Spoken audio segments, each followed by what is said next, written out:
జెడ్బీ9 news కి స్వాగతం. సింగరేణి ఆర్జీ1 ఏరియాలో జీడీకే 11వ ఎంక్లేవ్ లో శుక్రవారం ఉదయం 9 గంటలకు షిఫ్ట్ లో విధులకు హాజరై గనిలోని దిగారు జి శ్రీకాంత్. బదిలీ వర్కర్ కు రూప్ ఫాల్ అయి మెడపై గాయమైంది. వెంటనే తోటి కార్మికులు గోదావరికని ఏరియా హాస్పిటల్ కి తరలించారు. విషయం తెలిసిన వెంటనే గుర్తింపు సంఘం ఏఐటీయూసీ ఉప ప్రధాన కార్యదర్శి మడ్డి ఎల్లాగౌడ్, బ్రాంచ్ కార్యదర్శి ఆరెల్లి పోషం, నాయకులు మాదన మహేష్, రంగు శ్రీనివాసులు ఏరియా హాస్పిటల్ కు చేరుకుని గాయపడిన శ్రీకాంత్ కు మెరుగైన వైద్యం అందేలా డాక్టర్లతో మాట్లాడి దగ్గరుండి చూసుకుంటున్నారు. ఈ ప్రమాదం అధికారుల నిర్లక్ష్యం వల్ల జరిగిందని నాయకులు ఆరోపించారు. ఎన్నోసార్లు మైన్ సేఫ్టీ కమిటీ సమావేశాల్లో సేఫ్టీ గురించి మాట్లాడిన యాజమాన్యం ఎలాంటి చర్యలు తీసుకోలేదని వారు ఆరోపించారు. ఇట్టి ప్రమాదానికి కారణమైన వారిపై యాజమాన్యం తగు చర్యలు తీసుకోవాలని వారు డిమాండ్ చేస్తున్నారు.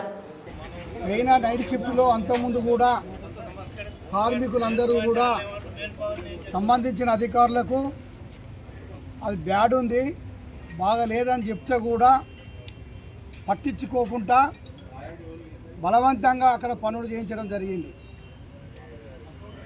కనీసము అక్కడ చేసే వర్కర్లు చెప్పినప్పుడు అధికారులు దానికి సంబంధించిన ఇన్ఛార్జీలు కానీ విని అక్కడికి పోయి దాని సేఫ్టీ ఉందా లేదా, ఎట్లా డమ్మి ఉందా ఏందని చూడకుంటేనే పనిలో పెట్టడం జరిగింది.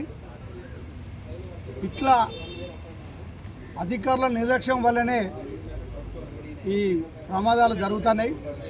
మేము చాలాసార్లు చెప్పినాం, కార్మికులు చెప్పిన మాట కొంచెం వినండి అని చెప్పి. కార్మికులు ఏదైతే చెప్తారో వారికి సేఫ్టీ ఉంటుంది, పనిచేసే వారికి సేఫ్టీ తెలుస్తుంది.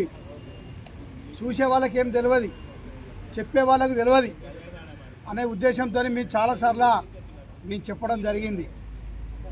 కార్మికులు చెప్తే పెడచెవిన పెట్టి ఇలా కార్మికులకు అదృష్టశాత్తు ప్రమాదం ఏం జరగలేదు, బాగా కాకపోతే గాయాలు అయినాయి.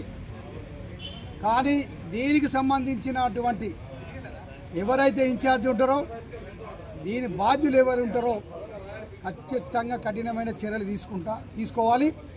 ఇప్పుడు అక్కడ కోలు కట్రోలు తనతనువైన కోలు కట్రోలను ఆపడం, భయాందోళన చేయడం, దిగుదామని చెప్పడం, ఇలా మీరు దిగినా ఏం చేసినా ఖచ్చితంగా దీని మీద మీరు చర్యలు తీసుకుంటాం సేఫ్టీ విషయంలో. అలా సేఫ్టీ లేకుండా ఉత్పత్తి ఎక్కడ చేస్తారా? కంపెనీ ఏమంటుంది సేఫ్టీ తర్వాతనే ఉత్పత్తి అంటుంది. కానీ మనకి ఇప్పుడు ఉత్పత్తికి మొదలు పెడతారా, సేఫ్టీకి మొదలు ప్రియారిటీ ఇచ్చారా? ఇది సరైన విధానం కాదు. యజమాన్యాన్ని అక్కడ ఉన్న అధికారుల మీద తక్షణమే చర్యలు తీసుకునేటట్టు చేస్తాం. ఖచ్చితంగా గాడుపు లేదా అని చెప్పి చాలాసార్లు చెప్పడం జరిగింది, చాలా సేఫ్టీ లేదా అని చెప్పడం జరిగింది. మా బ్రాంచ్ కార్యదర్శి కూడా చాలాసార్లు 2 సార్లు దిగి చెప్పడం జరిగింది.